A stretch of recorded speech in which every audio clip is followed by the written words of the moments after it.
Imagine you are 11 years old, and suddenly you are handed $1 million in cash. No parents to tell you what to do, no limits on how much you can spend, just toys, limousines, mansions, and freedom. Sounds like a dream, right? And what if those $1 million, however, was the money of some dangerous criminals, and the entire FBI is on the lookout for the mysterious millionaire?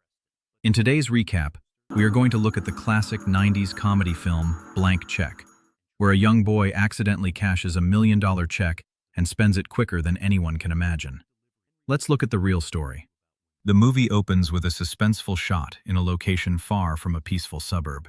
The escaped convict, Carl Quigley, is fleeing an abandoned factory. Carl had escaped from prison and is going to a secret hideout where he had kept his stolen money. In a secret hideout, Carl retrieves a suitcase containing $1 million in stolen money. However, Carl realizes that he is in a dilemma. The money is traceable, and he could easily be caught if he uses it. Carl realizes that he should exchange the money through a bank using a false identity, and Carl's plan is about to cross paths with an average boy. Preston Waters is an 11-year-old boy who feels that he is the least important member of his own family. His older brothers always take advantage of him. His brothers use his room to keep their business projects. His brothers even take his savings jar. Despite Preston telling his parents about his brother's behavior, they do not even bother to respond. Even his father takes the side of the brothers, saying that they are just trying to make money, and since he respects that, he is all right with them taking over Preston's room. To Preston, it seems that money is controlling everything in the family. One day, Preston's father takes him to a classmate's birthday party at an amusement park.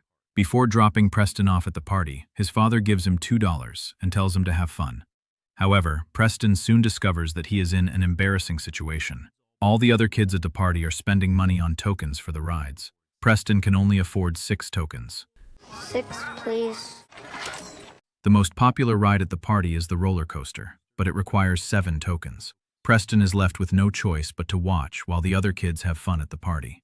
The kids at the party not only have fun, but also make Preston feel poor. Preston spends the rest of the party on small children's rides, while the other kids at the party mock him. At lunch with his parents, Preston finally asks the question that has been bothering him.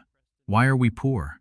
His parents insist they are not poor, and they are simply careful with money. But for Preston, the difference does not matter. He still feels left out of everything. Poverty-stricken. There must be some other reason I'm so depressed. Not long after that, Preston gets a letter from his grandmother with his birthday money. She sends him a check instead of cash, but forgets to fill it out.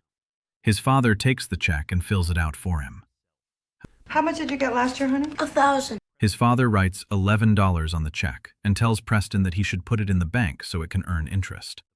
Preston figures out how many years it would take for $11 to become $1 million. His answer is 342,000 years. That is not exactly helpful. That night, Preston wishing he could have his very own house and make his own rules. Little does he know, his wish is about to come true tomorrow.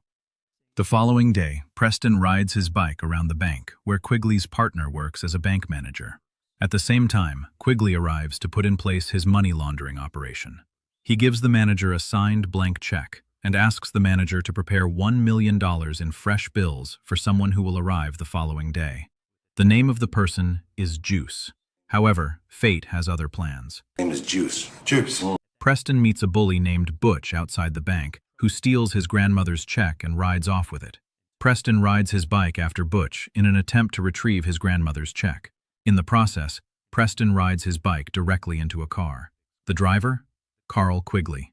In his attempt to avoid detection, Quigley becomes nervous as people begin to congregate around the scene of the crime. A police car drives nearby. Meanwhile, in his haste to get out of the scene as fast as he can, Quigley gives the blank check to Preston to fill out for the cost of the bicycle, saying, "Just fill it out for the cost of the bike." He simply drives away.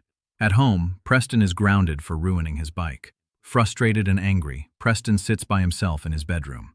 This is when he finally looks at the check from Quigley. The check is blank. Preston thinks about filling out the check for $200. Then he considers filling it out for $1,000. But then he remembers the embarrassment he experienced at the amusement park and all the other things he's missed out on. Preston decides he is going big. Preston writes $1 million on the check. Then Preston signs his name. The bank makes a huge mistake. The next morning, Preston enters the bank with the check. The teller laughs at the amount on the check. She assumes that it is a joke. However, the teller takes Preston to the bank manager. This bank manager is the same person who is secretly working with Quigley. The manager looks at the signature on the check. The signature is that of Quigley. The manager asks Preston one question. Juice? Preston has no idea what the manager is talking about. "I do not want any juice," Preston replies. The manager assumes that Preston is the $1 million courier that Quigley was talking about. The manager therefore opens the vault and presents the 11-year-old boy with $1 million. Just at that time, the real juice enters the bank. The manager realizes his huge mistake. However, the boy is long gone, becoming a millionaire overnight. As Preston walks out of the bank with his backpack full of money, he realizes something unbelievable. Now he is officially a millionaire. For the first time in his life, he can buy anything he wants. And guess what does he buy? A huge mansion that looks like a castle. To disguise his true identity, Preston makes up a fake millionaire named Mr. Macintosh, named after his new computer. Preston pretends that he works as an assistant for this mysterious billionaire. My boss, Mr. McIntosh. Nobody suspects that the real boss is an 11-year-old kid, living the dream. Preston hires a limousine driver named Henry. At first, Henry cannot believe that a child is his client. The car, please. I'm waiting for a client here. But I'm your client. Oh, right, yeah. But when Preston throws a stack of cash at him, then Henry changes his attitude in a snap. After that, Preston and Henry soon start to enjoy Preston's new lifestyle. Preston goes on the ultimate shopping spree. He buys huge television sets, expensive stereos, toys, video games, and even a massage chair. Preston's mansion is soon filled with all the things a kid would love. He creates a water park in his backyard. He hires security guards. He even throws money around just for the heck of it. Life is perfect for Preston. The FBI gets suspicious, but Preston does not know one thing. The money he is spending is marked by the FBI. An undercover agent named Shay Stanley, who works at the bank, starts to notice the suspicious spending. She starts to wonder about the mysterious millionaire named Mr. Macintosh. Quigley and his gang are frantically trying to locate the missing $1 million, when they hear that a kid on a bike may have the check. The real hunt is on afterward. Preston has a huge crush on Shay, so much so that he asks her out on a dinner date, pretending that he is giving her a message from Mr. Macintosh. When they go out to dinner, Preston tries his best to be a sophisticated adult. He opens the chairs for her, asks her silly questions, and tries his best to impress her. However, his nervous behavior reveals that he is still a kid pretending to be an adult. Despite this, Preston is somehow charming. Their dinner date ends with a stroll through a plaza that has dancing fountains. For Preston, it is the most magical night of his life. However, danger is looming. Wishing to demonstrate just how rich Mr. Macintosh really is, Preston goes into planning a huge birthday bash at his mansion. He hires a party planner, and she quickly understands that Preston has no concept of money. She promptly starts charging outrageous prices for everything such as decorations, food, and entertainment.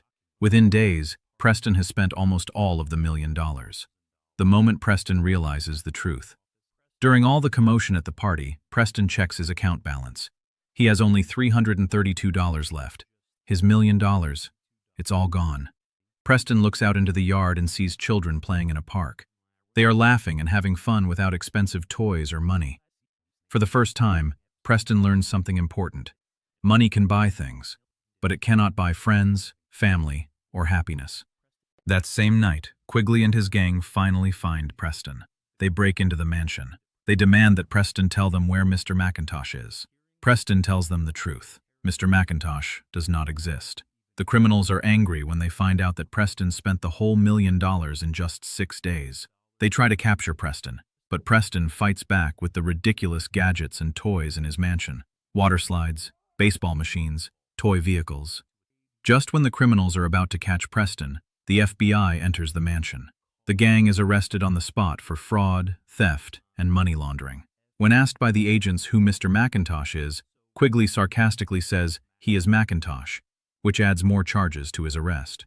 Preston is now safe. The real ending. Once all is said and done, Preston goes to make amends with Shay. He finally concludes that things between him and Shay were never real to begin with. She was just investigating the missing money. Nevertheless, she still has a smile on her face and says, "Call me in 10 years. Preston smiles in return.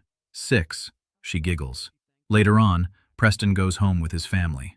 This time, things are different. Preston's parents realized that they were too focused on money and did not give enough attention to their youngest son. They promised to give him more attention. And Henry, the limo driver, comes back with what Preston wanted all along. A giant tub of ice cream. Not a mansion, not a limousine, just a simple moment with a person who truly cares for him. In the end, Blank Check is not really about a kid spending $1 million. It is all about learning that money cannot replace childhood. Preston's adventure proves that freedom, fun, and friendship are not found in wealth, but in the people around you. And sometimes, the best things in life are way cheaper than $1 million. If you enjoyed this recap of Blank Check, be sure to like the video and subscribe for more movie breakdowns. And here is a question for you, that if you were 11 years old and suddenly had $1 million, what would you buy first? Let me know in the comments, and I will see you in the next recap.